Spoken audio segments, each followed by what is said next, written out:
Hello and welcome back to Numismatics with Kenny. Here is an unboxing video of some of the 9% that I purchased off from APMEX and some other like world bullion pieces. As my father is more of the bullion collector, and then he buys these and I go through them and show you the video in case I find anything harder to find or stuff that I think would be interesting or stuff that I just need for my collection. So I already opened the box since my address was all over the package. I didn't want to show you guys that, so we won't be opening up the package since I already did that, but we will get to the more important stuff quicker. I'll go through the 90% first. Needed help from the handy dandy scissors.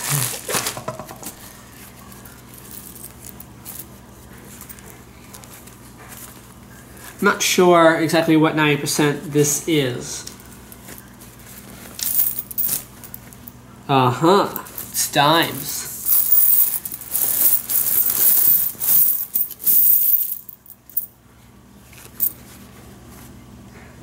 Okay. So these dimes, I always skim quickly since there's just so many to look at. I'm not gonna take a quick peek at every single one of them. But so if I do see one like this 1951D, I'll show you.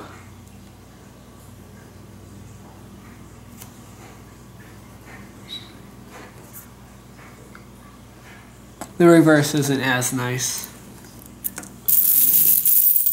Let's see.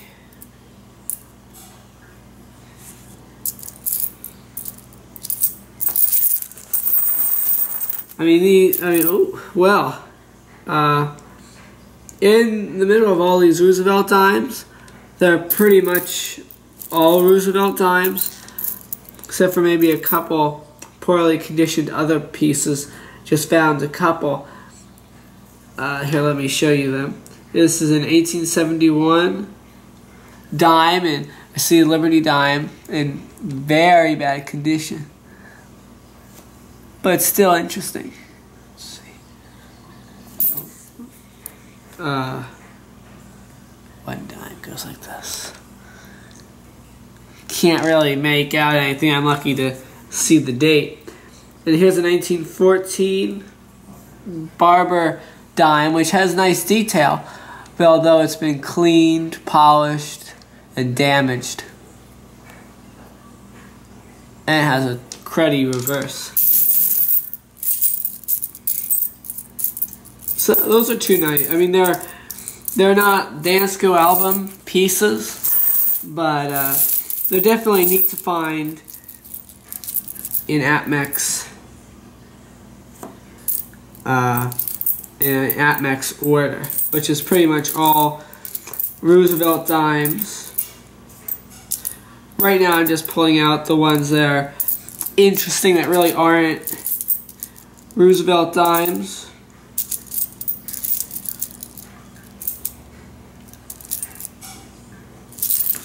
Actually, I did find a couple in this handful that are not Roosevelt dimes. Here's a 1944 Mercury dime.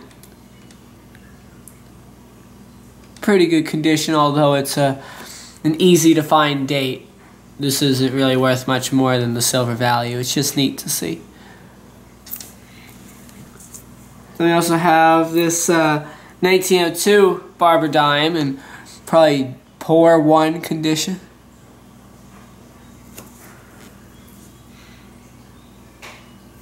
Not good at all. I also found this 1962 Canadian 10-cent piece, which actually has less silver than these Roosevelt dimes. But I'll probably just keep it because, yeah, as you know, I also collect world coins, even though this isn't a prime specimen. It's It's just neat. Strange that I found it in a bag of Roosevelt dimes. It's normally, I think on APMEX.com they do sell like bags of Canadian coins. I won't bore you with all this, but just a couple that I just found. Another 1902 barber. Definitely in bad condition, although still slightly damaged. And then this really nice 1959 Roosevelt dime. Although it's not a very hard to find year, still a nice one. And the toning on the reverse is pretty nice too. Like I said, I won't bore you with all of these. If I come across anything after I turn off the camera, I'll show you in the next scene when we get to some of the world bullion pieces. And so after I turned off the camera, I didn't really find anything else. It was just all regular mercury dimes that really weren't special at all. But now we get to see some other stuff that I haven't really shown before. This is world silver bullion pieces.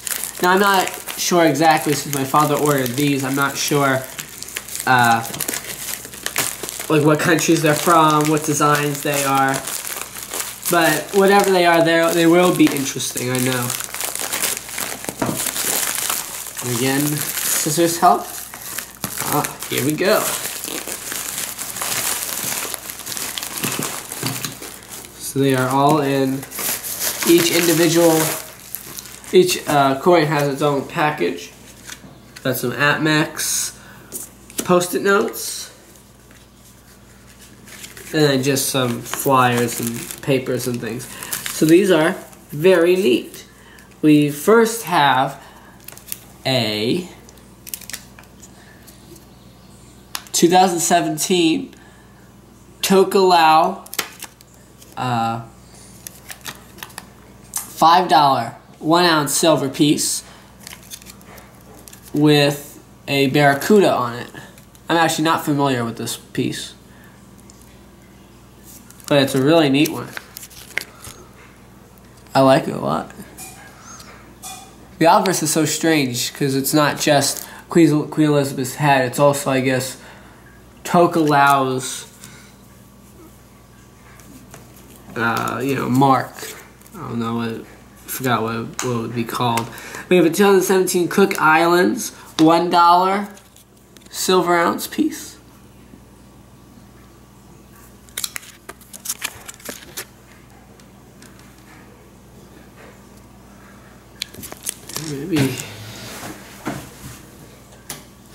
Maybe if I turn on the light, it'll look better. Because I can see it might be a little hard to tell. Here's a 2017 Nayu $2 silver ounce piece with Steamboat Willie. Definitely, I think it's better with the light on. This is a neat one too. These all look very interesting. Actually, I'm not even familiar with a couple of these, which makes them even more interesting. Now, I am familiar with this one, 2017 Australian Kangaroo. 9999 silver. So 9,999%. Not really. This one looks really interesting. They also just have a regular 2017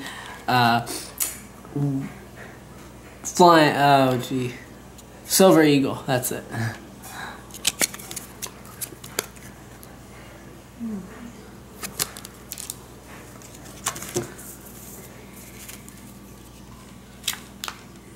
Then we have a 2017 British 2-pound 1-ounce silver piece. It's meant to resemble the trade dollar that they had. These I love. These ones are so neat. The design is great.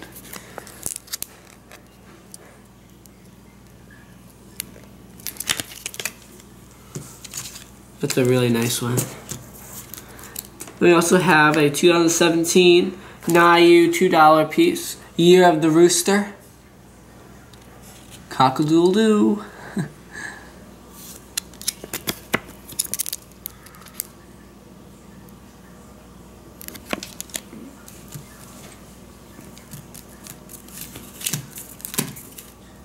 Then we have, ooh, this is a neat one, a 2017 Somalia Republic, 100 shillings of the African wildlife, the elephant.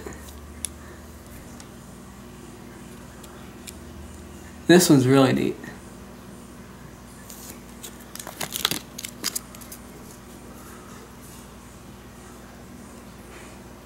Somali. Save these over here. We have another 2017 Flying Eagle. Or Silver Eagle. I won't bore you with that one since we already covered one of those earlier. Then we also have a 2017 Austrian 1.5 euro piece with the Philharmonic. This one they've been making for the past couple of years. This is just the 2017 version. Oh, gee. Whoops. Whoops.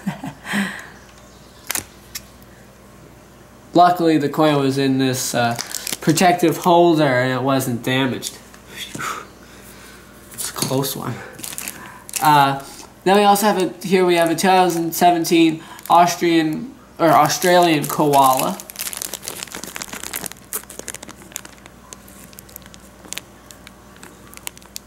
This one's in this package. I can only show you the koala part, since the backside you can't see the obverse from it. Then of course we have a 1780 Maria Theresa silver thaler. This is a proof version. These are not hard to get. These are very easy to find. But they're still neat anyway.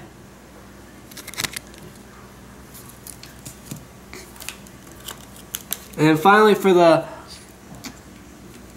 world silver ounces, we have a 2017 Armenian 500 dram. Another 1 ounce piece. Celebrating Noah's Ark.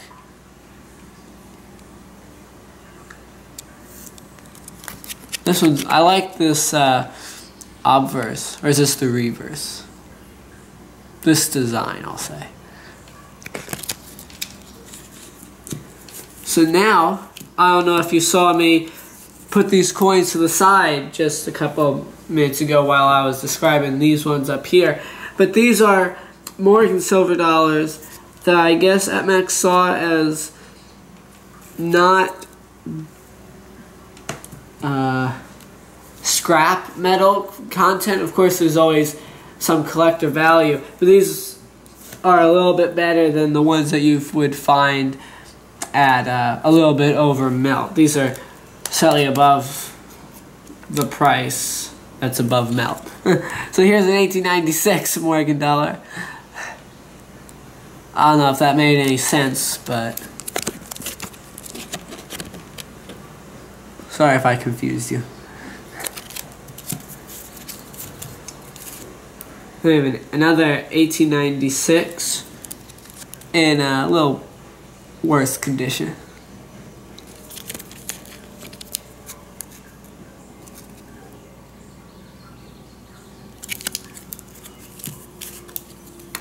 There's a 1900 silver dollar.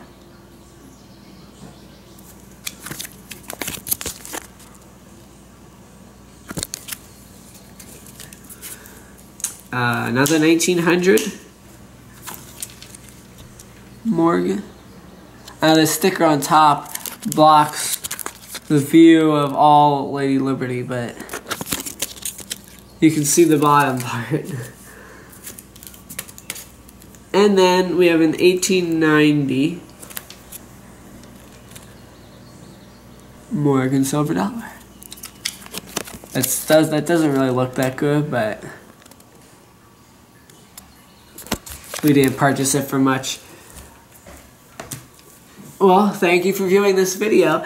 I know it was fun showing a lot of different pieces. Normally I just show, you know, like quarters, dimes, but this time I showed, you know, silver dollars and coins from around the world that I purchased at APMEX, which I think is very neat and interesting, as it's something different that I haven't done before. Well, thank you for viewing my video. Please like and subscribe to my channel and share my videos on any social media outlet you belong to. Thank you and have a nice day.